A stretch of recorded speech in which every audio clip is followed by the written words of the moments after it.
Okay, so here's how we're going to be using, or how we're going to easily use Aware to track our grades and get this done. This might seem like it's really daunting, but it's really not that bad. So first off, let's go to Aware. So you see on the left, I've got my Kitty Cloud open, and so we're just going to sit there and click on Eduphoria real quick. It's going to load up our username and password. Go to Aware, and we're going to go to Author because we're creating a test.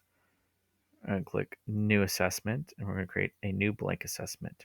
Now, because we're foreign language, we're going to be using rubrics because we already have them. We have the rubrics. Okay, so we can just say, for example, let's imagine that we're doing we're gonna. I would suggest, and it would make I think it would be easiest to use our DCAs as um, the the tests we're putting aware because we already have the rubrics, we already have the exams. It's going to be easy. So we type in Spanish 2, Unit 1, DCA. Rubrics, we can subject foreign language, add a course, high school, LOT, and then we'll scroll down to level 2, Spanish, German, and French, and we'll make it a 10th grade test since it's level 2. Okay, I'm going to minimize this a little bit, and we're going to generate the test.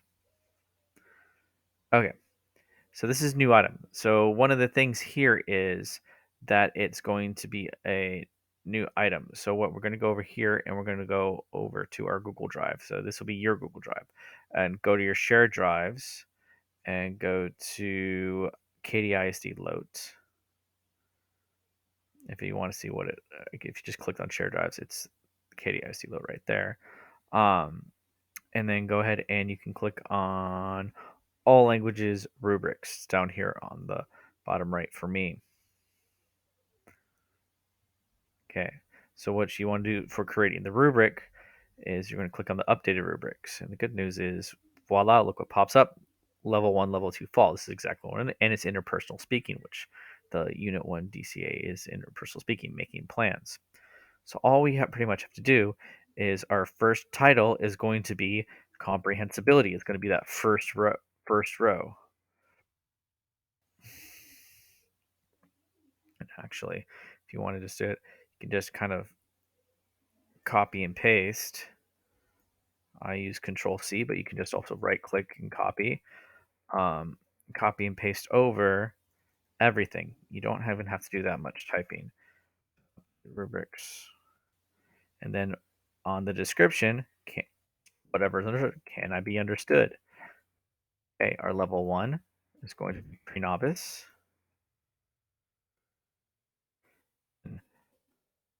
Level descriptor in there. I can be understood by the teacher. Slow, slow, and now you might be saying, "Oh, what about the pluses or minuses?" I would do that if we had a possibility of 12 on here. We only have a possibility of 8. So this will just give you the points that were normally the 1, 2, 3s, and 4s, and you can use your discretion to kind of like round it best on if it's a plus or a minus. Okay, novice mid, and then copy the description, move it over, and then level 4, novice high. I'm sure all of our students are because we do such whatever we do. Okay, and so we have, and that is your first item. Now, pretty much, and then we can add a primary standard, and it's already at load. Can negotiate something through spoken or written exchange. So you just hit yes, that works. And then we could also do, since we're articulate requests for meeting, so we can go ahead and put that down. So we already got our teaks put in there, and then and so it automatically adjusts it to load. So that makes it a little bit easier. Then once we've got it all set and done, I'm going to on my screen. We're going to hit create. Okay, and then we got comprehensibility. What we're going to do with the next one is we can add, and you can kind of copy it. You can copy the question, and then instead of copy of comprehensibility, we're going to go edit it, and we're not going to do comprehensibility. We're going to do comprehension. So we just whoop, move that over a little bit over there. Ah, so we can just do comprehension, copy, paste, paste, and then pretty much you do the same thing. We only since we copied it, all we have to do is change the descriptors.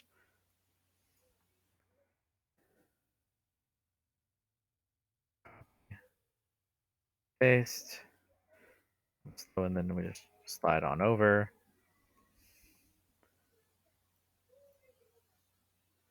and copy, and then we'll do one last one. So pretty much what you're going to do is you're going to wind up making approximately 4 items. So you're gonna have comprehension, conversational skill, or five. You're gonna have 5 items. So pretty much you're gonna do all 5 levels of the rubric, and then so that's what we'll do for putting it aware. So then we're gonna hit update, and we can hit administration. So let's see, can we back to finishing this administration? There's no administration settings for this test. That is pending. We can make it active. So we'll save it, and then I can go back to my home where and then recently scored assessment or last viewed. And so this one's active. And then we can say that if we want to administration, see, go back to my students, resources, students. It's been a while. So pretty much you can go through. It's going to have load all my students. It's going to take a while. But pretty much you can go through and have them, and as you can just copy over what you've written for their paper rubric, or you can go through and let's see, maybe how do I administer? There we go. So you click administer, test out, test available, online test. Because I don't have Spanish, so it's probably not going to do that. Rubric assessment. But pretty much that's how you align the rubrics. The author.